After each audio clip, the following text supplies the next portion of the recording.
నేను మోసపోయినా అని ఒక ఆడపిల్ల మా స్టూడియోకి వచ్చింది. 4 years నుంచి ఒక అబ్బాయిని లవ్ చేసినాను. ట్రావెల్ అయినాము 7 times వెళ్ళి 7 times అతనికి ఎగ్స్ డొనేట్ చేసి మనీ ఇచ్చాను. ఏం ఎగ్స్? పిల్లల కోసం అని. ఈమె చెప్పే సబ్జెక్ట్లో సడన్గా అది ఎక్కడి నుంచి వచ్చిందో అర్థమవుతలేదు. ఆ తర్వాత ఒక 2 ప్రెగ్నెన్సీ వచ్చినాయి. మీరిద్దరు కలిసి ఉండేటోళ్ళు? రిలేషన్లో ఉన్నాం. ఆమెకి ఎక్కడ కొంచెం గిల్ట్ లాంటిది కూడా ఏమీ లేదు. నా దాకా వచ్చేంత వరకు తెలియదు. పెళ్లి చేసుకో అంటే నువ్వు గలీజ్గా నువ్వు చేసినావు, అతనితో పోయినావు, పడుకున్నావు అని అట్లా ఒప్పించి లాస్ట్కి నేను ఒప్పుకున్నాక కూల్ అయిపోతాడు. ఇప్పుడు దీంట్లో అరెస్ట్ చేశారు అమ్మాయిని. ఒకసారి చనిపోదామని ఊరేసుకున్నాను. బుద్ధి ఉందా నీకేమన్నా? ఫిజికల్ రిలేషన్షిప్ ఏం లేదంటావా? అయితే కలిసిన్నా పడుకున్నానా అంటే నాకేం గుర్తులేదు. ఆమెతో మాట్లాడినంత వరకు గుర్తుంది నాకు.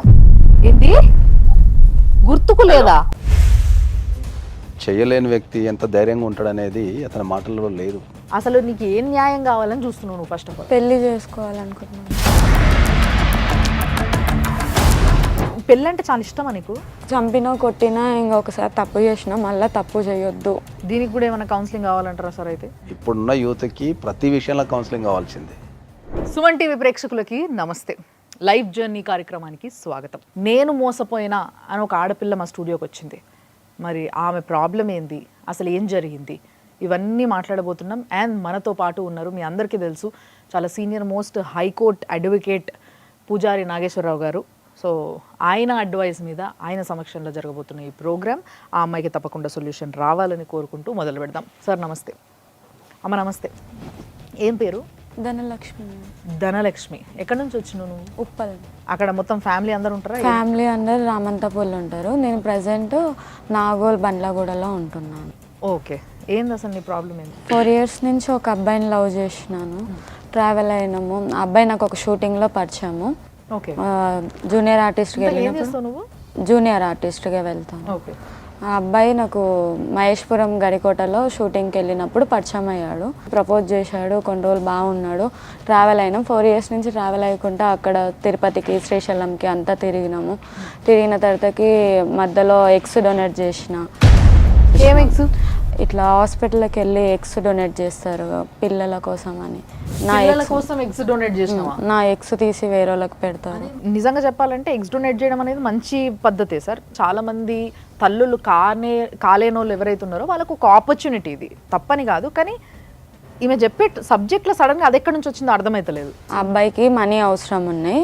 అయితే చెప్పాను అనమాట, నేను ఇలా మనీ వస్తున్నాయంట బావా, ఇలా చేయాలంట, మరి ఏమంటావు అంటే, సరే నాకు ఇష్టము, నువ్వు వెళ్ళి చేసి నాకు మనీ తెచ్చి ఇవ్వు అని చెప్పి తీసుకున్నాడు. నేను వెళ్ళి అతనికి మనీ తెచ్చి ఇచ్చేదాన్ని. అట్లా ఒక 7 times పంపించాడు. 7 times వెళ్ళి 7 times అతనికి ఎగ్స్ డొనేట్ చేసి మనీ ఇచ్చాను. ఒక ఎగ్ ఇచ్చినందుకు ఎన్ని పైసలు ఇస్తారమ్మని? ఒక్కొక్క దగ్గర 20,000-30,000 వరకు వస్తాయి. అవి అతనికి ఇచ్చేదాన్ని. ఆ తర్వాత ఒక 2 ప్రెగ్నెన్సీ వచ్చినాయి. మీరిద్దరు కలిసి ఉండేటోళ్ళు? రిలేషన్లో ఉన్నాము. అంటే ఒక్క దగ్గర వాళ్ళ ఇంటికి వెళ్ళి రిలేషన్లోనే ఉన్నాము. ఒక 2-3 రోజుల దాకా వాళ్ళ ఇంట్లోనే ఉంటాం. వాళ్ళ ఇంట్లో అంటే వాళ్ళ ఇంట్లో అందరు ఉంటారా? లేదు, వాళ్ళ మమ్మీ ఊరికి వెళ్తుంది.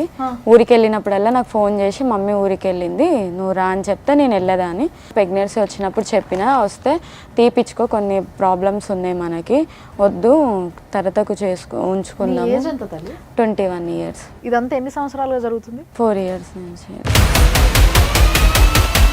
4 years నుంచి జరుగుతుంది. ఈ అమ్మాయి ఏజ్ ఇప్పుడు 21. మరి 21 years అయినప్పుడు అమ్మాయి మైనర్ కదా. మరి మీరు అబ్బాయిని కలిసినప్పుడు ఎంత ఏజ్ ఎంత అమ్మ మీది? 17-18 ఉంటుంది. అంటే ఆ లెక్కన ఈ అమ్మాయి 1.5 year ఆ పిల్లోడితోని మైనర్ ఉన్నప్పుడే రిలేషన్లో ఉంది. అవును. మరి నువ్వు మైనర్ అని తెలుసా ఆ అబ్బాయికి?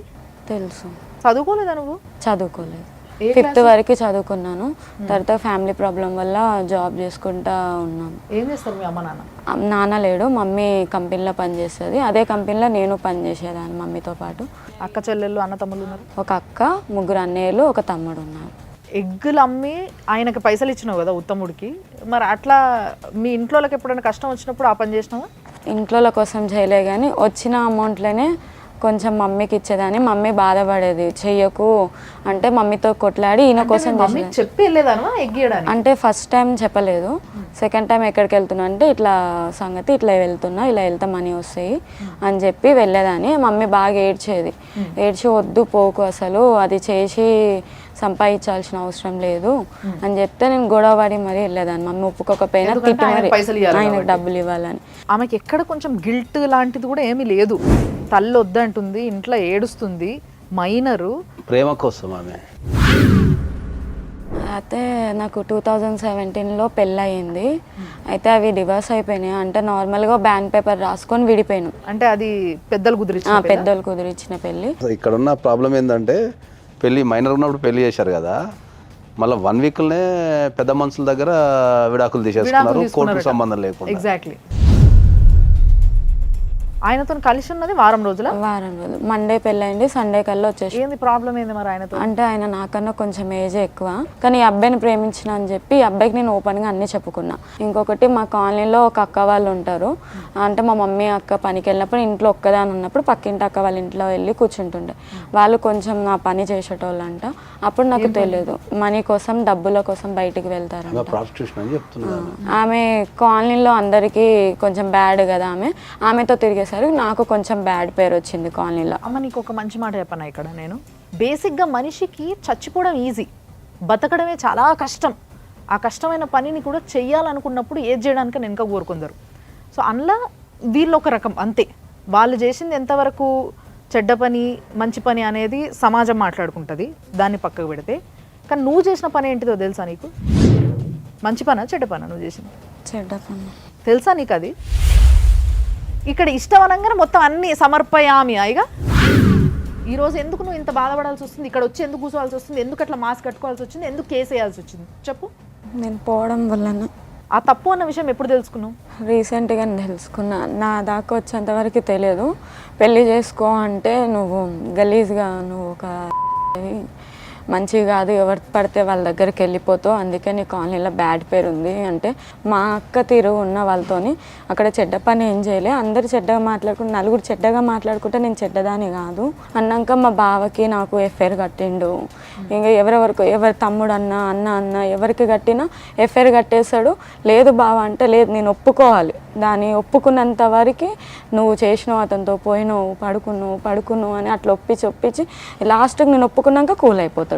సరే బాబు నువ్వు ఏదనుకుంటే అది, సరే నేను పడుకున్నా అంటే పడుకున్నా, వదిలే అనగానే నువ్వు పడుకున్నాను ఒప్పుకున్నావు కదా వదిలేస్తా అని చెప్పి వదిలేస్తాడు. అట్లా చేసినప్పుడు అది శాడిజం అని అర్థమైందా నీకు?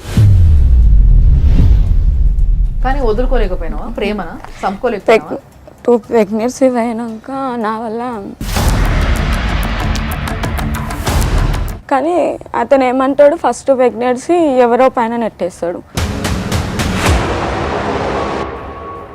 ఇప్పుడు అమ్మాయి కంప్లైంట్ ఇచ్చింది ఏమన్నా? కంప్లైంట్ ఇచ్చాను నాగోల్ PS లో. ఒకసారి అది ఆ కాపీ.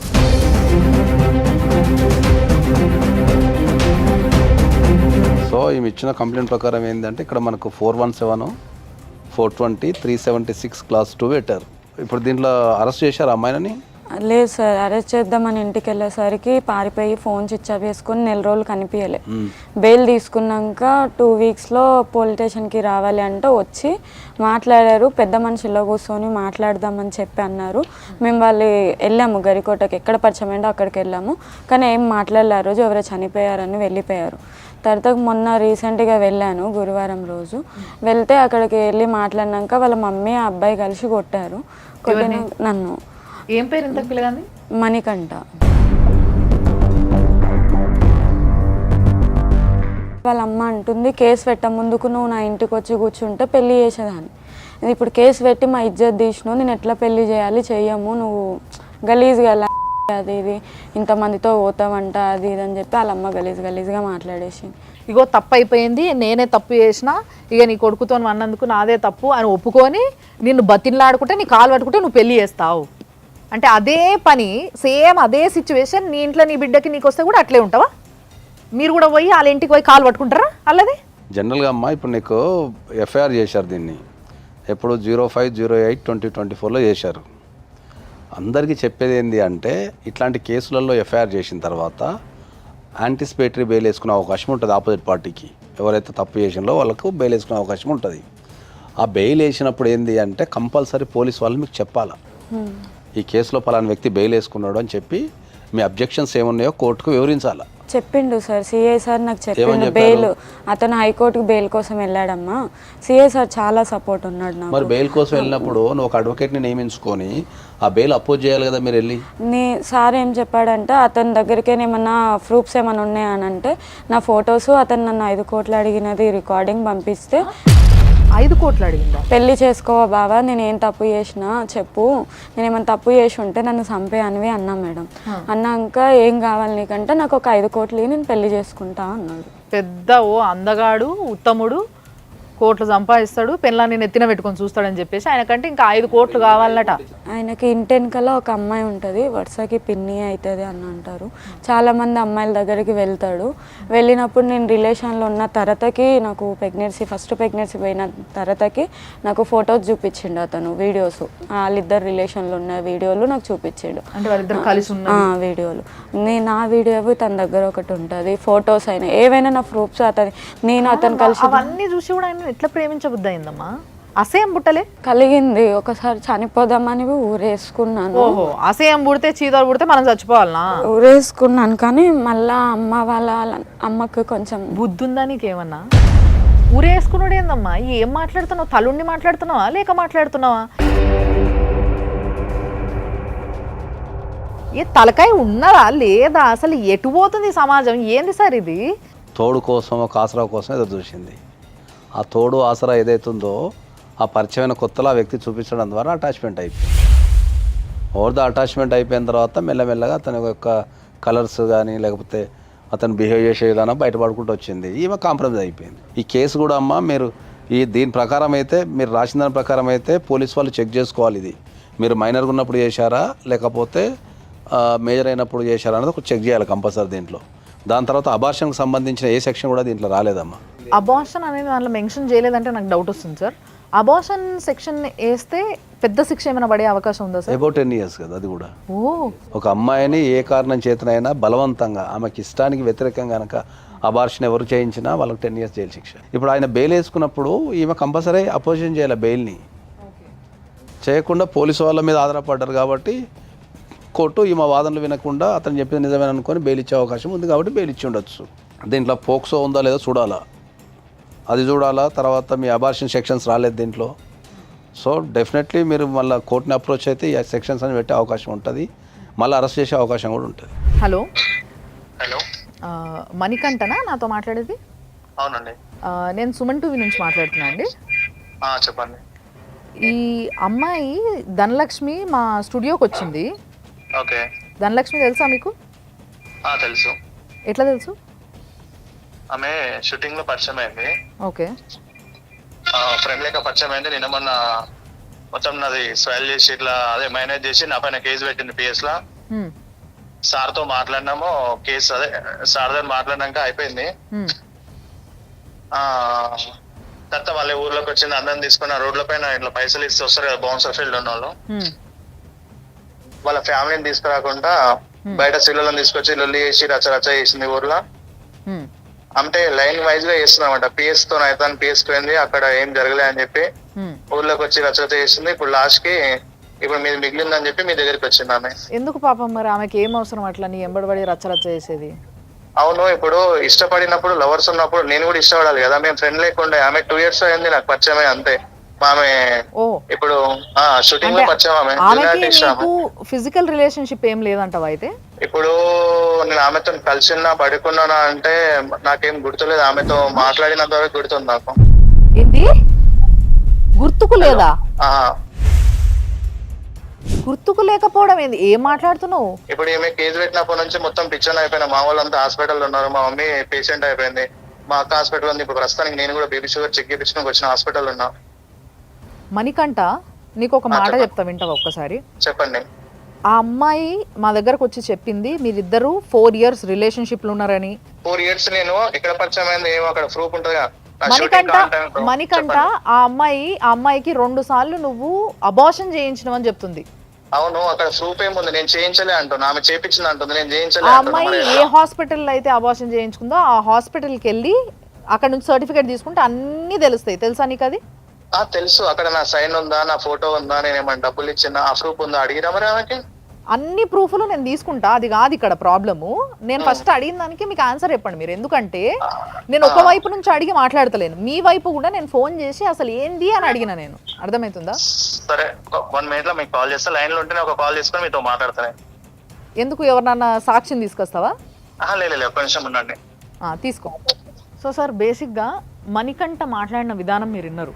మణికంఠ అంటున్నది ఏంది అని అంటే, ఆమె దగ్గర ఏమైనా ప్రూఫ్స్ ఉన్నాయా, 4 years నుంచి నేను రిలేషన్షిప్లో ఉన్నట్టు ప్రూఫ్స్ ఉన్నాయా, నేను అబార్షన్ చేయించినట్టు ప్రూఫ్స్ ఉన్నాయా, నేను ఆమెతో కలిసి ఉన్నట్టు ప్రూఫ్స్ ఉన్నాయా, నాకు గుర్తుకు లేదు, నేను మర్చిపోయినా. అది 100% అయితే చెప్పే విధానం అయితే అది కాదు, 100% అయితే అది స్కిప్పింగ్. అది ఎందుకంటే చేయలేని వ్యక్తి ఎంత ధైర్యంగా ఉంటాడనేది అతని మాటల్లో లేదు. ఆ అమ్మాయికి నాకు ఖచ్చితంగా ఏ రకమైన రిలేషన్షిప్ లేదు, నేను ఓన్లీ ఫ్రెండ్షిపే మెయింటైన్ చేసినా చెప్పగలిగే ధైర్యం దమ్ము అయితే ఆయనకు లేదు. First point. రెండోది, ఎప్పుడైతే మీరు ఫిజికల్ రిలేషన్షిప్ ఉందా లేదా అని అడిగినప్పుడు ఆయన చాలా స్పష్టంగా లేదు అని చెప్పకుండా నేను మర్చిపోయినా అంటున్నాడు. ఎటువంటి ప్రూఫ్స్ లేవు కాబట్టి ఆ అమ్మాయి నన్ను ఏం చేయలేదు అనే స్టేజ్లో ఉన్నాడు ఇప్పుడు అబ్బాయి. సరే, ఇప్పుడు నీ దగ్గర ఏమైనా ప్రూఫ్స్ ఉన్నాయా? నా దగ్గర అన్నీ ఆయన దగ్గరనే ఫోన్లో, నేను వాళ్ళ ఇంటికి వెళ్ళింది, తిరుపతికి వెళ్ళింది, అయినా ఎక్కడికి వెళ్ళినైనా ఫొటోస్ వీడియోస్ అన్నీ ఆయన ఫోన్లోనే ఉంటాయి మేడం. నా దగ్గర అంటూ ప్రూఫ్స్ ఏం లేవు. పైసలు అంటే నేను 50,000 చీటీ వేసినప్పుడు అక్క వాళ్ళు 30,000 అతనికి కొట్టారు. ఏదున్నా క్యాష్ పరంగానే ఇంటికి వచ్చి తీసుకునేటోడు. రీసెంట్గా వాళ్ళిద్దరు కలిసి పబ్కి పోయినప్పుడు చాలా క్లోజ్గా మూవ్ అవుతున్నారు ఆ వీడియోలో. నేను ఆల్రెడీ చూసిన ఆ వీడియో. సో అలాంటి ఒక ప్రూఫ్ తప్పితే వేరే ప్రూఫ్లు ఏం లేవు మీ దగ్గర. బట్ అమ్మాయి మాత్రం నేను మోసపోయినా అని చెప్పి కేసు పెట్టింది. సో ఇప్పుడు ఈ కేసుని ఫర్దర్గా మీరు చెప్పిన సెక్షన్స్ ప్రకారం మళ్ళీ దాన్ని కొంచెం రీకన్స్ట్రక్షన్ చేయొచ్చు. అది ఎందుకంటే ఎఫ్ఐఆర్ స్టేజ్లో ఉంది కాబట్టి డెఫినెట్లీ దాన్ని రీకన్స్ట్రక్షన్ చేసే అధికారం ఉంది. అట్లా రీకన్స్ట్రక్ట్ చేసి కేసు పెట్టిన తర్వాత అక్కడికి పోయిన తర్వాత కూడా ఈ టాపిక్ వస్తుండొచ్చు కదా సార్? డెఫినెట్లీ ప్రూఫ్ల సంగతి, ఆ పిల్లోడు మాట్లాడే విధానం చూస్తుంటే అర్థమైంది. డెఫినెట్లీ ఎప్పుడైతే ఏమైందంటే ఈ హీనస్ క్రైమ్స్ జరిగినప్పుడు ప్రాపర్టీ సీజ్ చేస్తారు. ఓకే. ఆ మొబైల్ని తీసుకెళ్ళి మనకు ఎఫ్ఎస్ఎల్ పంపిస్తారు. ఆ ఎఫ్ఎస్ఎల్ నుంచి మొత్తం డేటా అంతా డౌన్లోడ్ చేస్తారు. ఓకే. డౌన్లోడ్ చేసి దాంట్లో చాటింగ్ ఏం జరిగింది, ఏమేమి ఫోటోలు ఉన్నాయి, ఏమేమి వీడియోలు తీసుకున్నారు, ఇవంతా ఎగ్జామినేషన్ చేసి దాన్ని కోర్టులో సబ్మిట్ చేస్తారు. ప్రస్తుతానికైతే ఏం ప్రూఫ్ లేదు మన ముందు అనుకోండి. If this is a case ఏం జరుగుతుంది అసలు? ఈ పిల్లకి న్యాయం జరుగుతుందా? డెఫినెట్లీ జరుగుతుంది. ఎందుకంటే వాళ్ళకు ప్రైమా ఫీస్ ఉంది కాబట్టి 376 Clause 2 పెట్టారు. ఈ కేసులో ఏంటంటే ఎఫ్ఐఆర్ చేశారు. ఎఫ్ఐఆర్ చేసిన తర్వాత అబ్బాయి పారిపోయాడు. ఎఫ్ఐఆర్ అయిందనే విషయం తెలిసి అబ్బాయి పారిపోయి ఆయన బెయిల్ అప్లై చేసుకునే హక్కు ఉంది కాబట్టి బెయిల్ అప్లై చేసుకున్నాడు. ఎప్పుడైతే అబ్బాయి బెయిల్ వేసుకుంటాడో ఆ బెయిల్ వేసుకున్నప్పుడు ఈ అమ్మాయి వెళ్ళి అపోజ్ చేయాలి కోర్టులో. బెయిల్ రిజెక్షన్ పిటిషన్ వేసేసుకొని ఈ అబ్బాయికి బెయిల్ ఇవ్వకండి, నాకు అన్యాయం జరిగింది, నాకు ఇది జరిగింది అని చెప్తే కోర్టు పరిశీలిస్తుంది, వీళ్ళ వాదన కూడా వింటుంది. ఈ పిటిషన్లో కనుక ఆమె బెయిల్ అపోజ్ చేసి ఆ బెయిల్ అపోజిషన్లోనే నాకు ఈ సెక్షన్లో కూడా రాలేదు అంటే ఆయన బెయిల్ రాకపోవు. ఓకే. ఓకే. ఎప్పుడైతే బెయిల్ రాదో ప్రజలకు వస్తారు కాబట్టి చాలామంది పెళ్లి చేసుకోవడం కానీ లేకపోతే జైలుకి వెళ్ళి నిరూపించుకోవడం కానీ జరుగుతుంటుంది. ఓకే. దీంట్లో ఒకవేళ ఏమో చెప్పిన దాని ప్రకారం కనుక వీళ్ళు రిలేషన్షిప్లో ఉన్న టైం కనుక మైనర్ అయి ఉంటే ఇది చాలా పెద్ద కేసు అవుతుంది. ఓకే. మళ్ళీ బెయిల్ అప్లై చేసుకోవాలి, అప్పుడు మళ్ళీ అపోజ్ చేయొచ్చు. లేకపోతే ఆ సెక్షన్ యాడ్ అయింది అనుకో డైరెక్ట్ అరెస్ట్ చేసే అధికారం పోలీస్ వాళ్ళకు ఉంటుంది. చాలా పెద్ద కేసు అవుతుంది నువ్వు మైనర్గా ఉన్నప్పుడు ఆ అబ్బాయి నిన్ను కలవడం వల్ల అనేది కూడా చాలా స్పష్టంగా చెప్పిండు. మరి ఇక్కడ కేసు పెడతావా?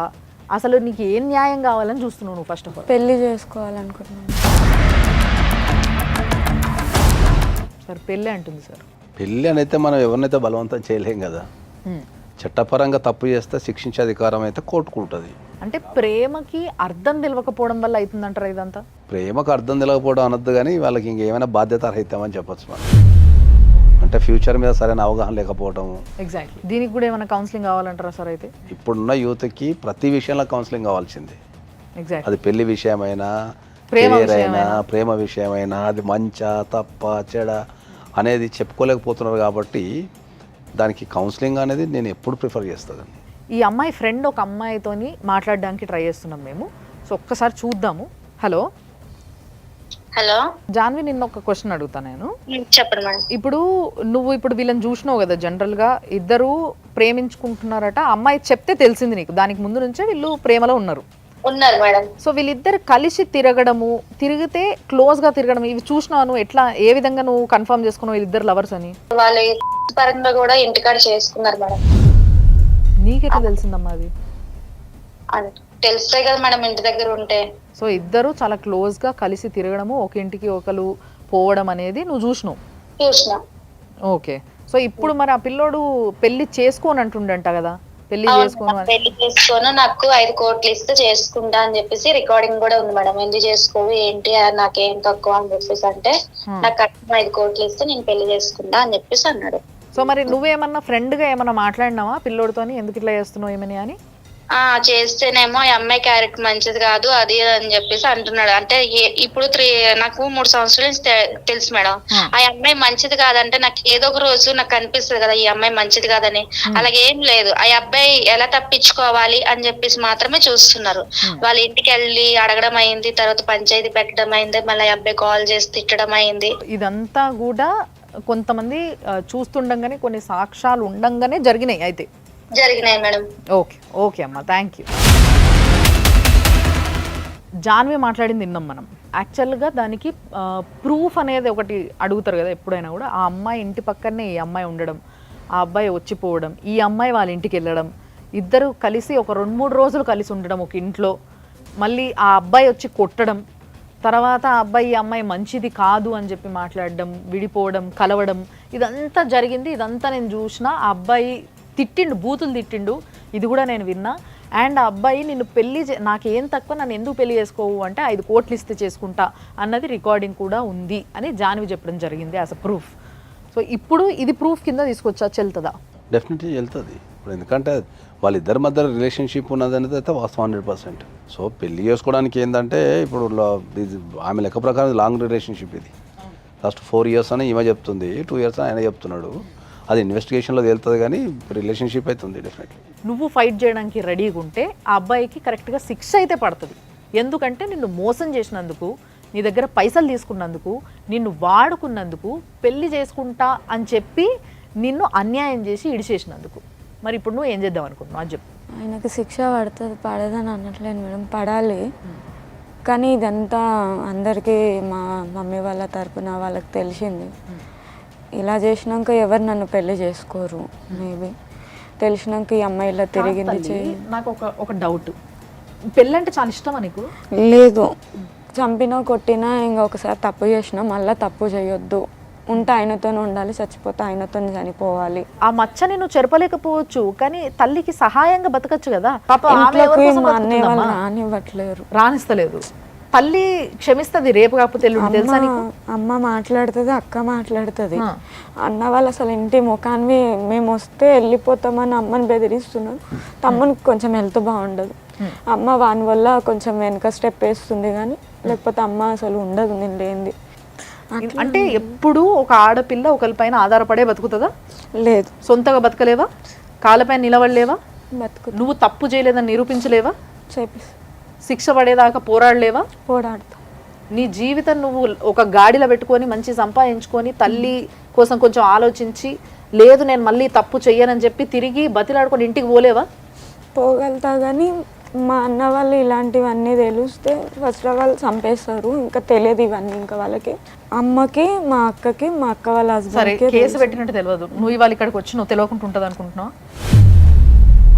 ఒకరి ద్వారా, వాళ్ళ ఫ్రెండ్స్ ఎవరి ద్వారానో ఏదో ఒక విధంగా అయితే తెలుస్తుంది కదా. తెలుస్తుంది. మరి అప్పుడు ఏం చేద్దాం అనుకుంటున్నావు? వాళ్ళు ఏం చేస్తారో దానికి స్టాండ్ అయి ఉందాం అనుకుంటున్నాను. ఏదైనా కూడా నువ్వు చనిపోవాలనే ఆలోచనని ఫస్ట్ చంపేయి. ఎందుకంటే నీకు 21 years ఏజే ఉంది, నువ్వు చెప్పిన దాని ప్రకారం 21 years ఏజ్లోనే నువ్వు ఏదైతే జీవితాన్ని అనుభవించాలనో అంత అనుభవించేసినావు, మానసికంగా కానీ సామాజిక పరంగా కానీ అన్ని రకాలుగా. సో నువ్వు ధైర్యంగా ఉండి నువ్వు పోరాడితేనే. ఇప్పుడు ఈ ప్రోగ్రాం పెట్టిన కాన్సెప్ట్ ఏంటి అంటే, నీ లెక్క నీలాగా ఎవ్వరు కూడా మోసపోవద్దు అనే ప్రోగ్రామే ఇది. సో నీతో ధైర్యంగా నువ్వు ఈ ప్రోగ్రాంకి వచ్చి నేను చనిపోతా, నేను అది చేస్తా, ఇది చేస్తా అనడం అయితే 100% తప్పది. నీకు చట్టపరంగా ఏమన్నా కావాలంటే చెప్పు, నేను సుప్రీంకోర్టు వరకు నిలబడతా. ఏ రోజు ₹1 తీసుకోకుండా నీకు సుప్రీంకోర్టు వరకు చట్టపరంగా నా వరకు సాధ్యమైనంత వరకు నేను చేయగలిగే సాయం చేస్తాను. నీకు నిజంగా అన్యాయం జరిగితే నువ్వు వానికి జైలు శిక్ష అయ్యి ఆ రోజు నువ్వు విజయం సాధించినాడు. కాబట్టి ఇప్పటికైనా కెరీర్ మీద దృష్టి పెట్టు. ఫస్ట్ కెరీర్ మీద దృష్టి పెట్టి ఇంకేమైనా చదువుకోవడం లాంటి ప్రోగ్రామ్స్ ఏమైనా కానీ, ఒక మంచి వర్క్ చేయడం కానీ, లేదంటే ఏదైనా బిజినెస్ సంబంధించినది ఏదైనా చిన్న బిజినెస్ అయినా సరే ఏదైనా సాధ్యమైనంత చేసి పోరాటం నేర్చుకో. అది ఇప్పుడు నువ్వు నీకు ప్రధానంగా ఉన్న ఇబ్బంది ఏంటంటే నీకు ఇంట్లో సరైన గైడ్లైన్స్ లేక, అంటే ఒక తోడు లేక, అంటే చెప్పేవాళ్ళు లేక నువ్వు ఇటువంటి స్నేహానికి వెళ్ళాల్సి వచ్చింది. ఇంట్లో వాళ్ళు కనుక సరిగ్గా చెప్పగలిగి నీకు ఇంట్లో ఎవరన్నా నిన్ను అర్థం చేసుకొని నీకు సహాయంగా నిలబడి ఉంటే ఈ సిచ్యువేషన్ రాకపోవు. ఓకే, నువ్వు చదువుకోకపోవడం వల్ల కూడా నువ్వు వర్క్ చేయాల్సిన పరిస్థితి ఏర్పడ్డది. ఇప్పటికైనా కూడా మీరు చదువుకోవచ్చు. ఇప్పటికీ మనకు భారతదేశంలో చదువుకోవడానికి ఎన్నో అవకాశాలు ఉన్నాయి. ఇంకా పని చేస్తూ సంబంధం లేకుండా ఇప్పటికీ మీరు పని చేసుకోవచ్చు, వర్క్ చేసుకోవచ్చు, జాబ్స్ ఉన్నాయి. నువ్వు స్ట్రాంగ్గా నిలబడి ఈ ప్రపంచానికి నువ్వు నిరూపించాలా. ఇంత జరిగినా కూడా నిలబడ్డా అతనికి శిక్ష వేసినా అని. నువ్వు నిజంగా కనుక నీకు అన్యాయం జరిగిందని నువ్వు ఫీల్ అయితే దానికి కరెక్ట్ రెమెడీ అతనికి శిక్ష వేయటమే. శిక్ష వేసేంత వరకు నువ్వు నిద్రపోకుండా పోరాటమే correct remedy. Thank you so much sir. నిజంగా మీలాంటి ఒక అండ ఉండడం వల్లనే ఈ ప్రోగ్రామ్ ఇంత అద్భుతంగా సాగుతుంది అండ్ చాలామంది మన దగ్గరకు వస్తున్నారు. సో తప్పకుండా ఈ అమ్మాయికి న్యాయం జరగాలి అని మనస్ఫూర్తిగా నేను కూడా కోరుకుంటున్నాను. అండ్ తప్పకుండా నీకు తోడున్నాము, కానీ నువ్వు పోరాడితేనే జరుగుతుంది. అది మధ్యలో లేదు, నేను పోరాడను, నా వల్ల కాదు, నేను అలసిపోయినా, నేను బతకను, నేను చచ్చిపోతా, ఇవన్నీ మాట్లాడితే వేస్ట్ మాట్లాంటారు. వాటిని అవి ఎందుకు పనికిరావు జీవితంలో బాగుపడడానికి. అర్థమైందా? వాడంతలా వాడు మళ్ళీ నీ కాళ్ళ దగ్గరకు వచ్చి నేను చేసింది తప్పు, నేను పెళ్లి చేసుకుంటా అనే వరకు నేను తీసుకొస్తా అనుకో, తప్పులేదు. కానీ వాడు లేకపోతే నాకు జీవితం లేదు, నేను వాడిని పెళ్లి చేసుకోకపోతే చచ్చిపోతా, ఇవి కాదు మాటలు. Thank you sir, thank you so much, thank you అమ్మా. చూశారు కదా, ఇలాంటివి ఎన్నో, కొన్ని మాత్రమే బయటకు వస్తుంటాయి. బయటికి రాకుండా మోసపోయి ఏం చేయాలనో అర్థం కాక గిలగిల కొట్టుకుంటుంటాయి కొన్ని ప్రాణాలు. వాళ్ళందరికీ చెప్తున్నారు. కాబట్టి దయచేసి ధనలక్ష్మి వాళ్ళ అన్నతమ్ముళ్ళకైనా మిగతా వాళ్ళకైనా కూడా నేను చెప్పేది ఇదే రిక్వెస్ట్. ఏంది అని అంటే, ఆ పిల్ల తప్పు చేసిందంటే ఆ పిల్లది ఒక్కరిదే కాదు, ఇంట్లో ఉన్న ప్రతి ఒక్కరిది ఎంతో అంత తప్పు ఉంటుంది. దాన్ని మీరు కూడా సరి చేసుకోవాలి. కాబట్టి ఇది ఒక్కటి కన్సిడర్ చేసి ఈ విధంగా కొంచెం మిగతా వాళ్ళందరూ కూడా ఇది ఆలోచిస్తారని కోరుకుంటూ, తప్పకుండా ధనలక్ష్మికి న్యాయం జరిగేంత వరకు పోరాడతామని ప్రామిస్ చేస్తూ ఈరోజు ఈ ప్రోగ్రామ్ ఇక్కడనే ఎండ్ చేస్తున్నాం. చూస్తూనే ఉండండి మీరు అందరూ లైఫ్ జర్నీ సుమన్ టీవీలో.